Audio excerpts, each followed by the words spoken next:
Good morning. Thank you all for coming. My name is Jeff Filipovitz. I'm an attorney representing the family of Manuel Paez-Terán. We are here today because 19 days ago, Manuel Paez-Terán was killed by police officers clearing the forest of protesters. We know very little about what happened on that day, and Manuel's family is here seeking answers. We don't know what caused officers to shoot Manuel over 13 times. But we cannot ignore the context of Manuel's death.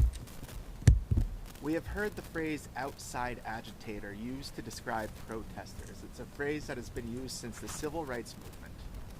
And it's a phrase our elected leaders have used. But now we have a new phrase, domestic terrorist.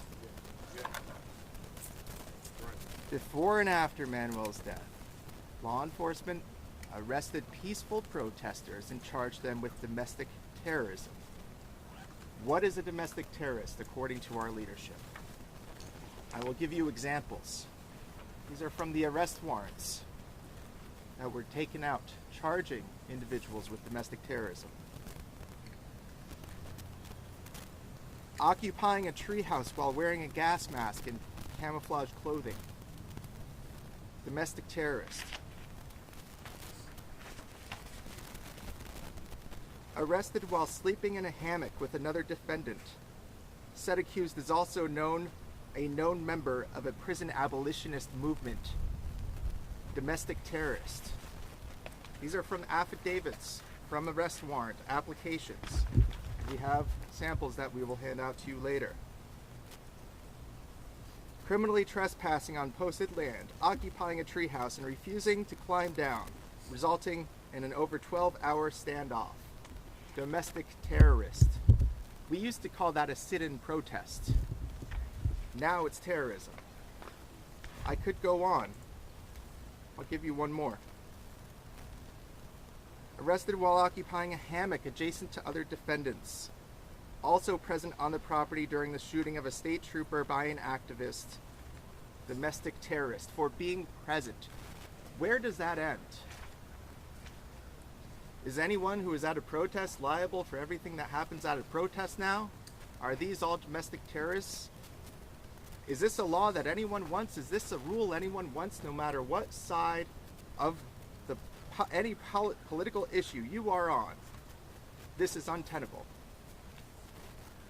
That is the context surrounding Manuel's death. And that is why the family needs answers. So far, we have selected information released from the GBI. They are not answering questions. They are not providing the family with any information to understand what happened in the forest on January 18th. We are here with Manuel's family, Manuel's father, mother, brother. Will make brief statements to you all because Manuel is not a domestic terrorist. Manuel is a person. Manuel is a kind and was known widely as a compassionate person. I think when you meet the family, you will see where that compassion comes from. Whatever happened in the forest, this family deserves to know. The public deserves to know. Right now, demonstrators are scared to come forward. People who were in that forest on that day are scared to speak to us. And for good reason. They have been threatened. These terrorism charges are meant to send a message. And the message is clear. If you stand in our way, we will take you out of our way. We will not tolerate this dissent. There are plenty of other criminal laws that can be used if anyone has broken a law. There are plenty of crimes that can be charged against any individual who engages in acts of violence. No one condones that.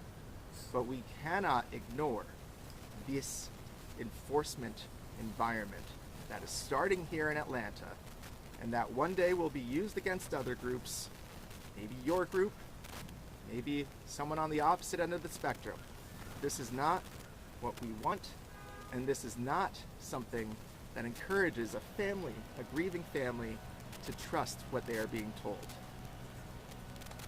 In addition to the family, we'll also have my partner Brian Spears speak about our efforts to communicate with the Georgia Bureau of Investigation.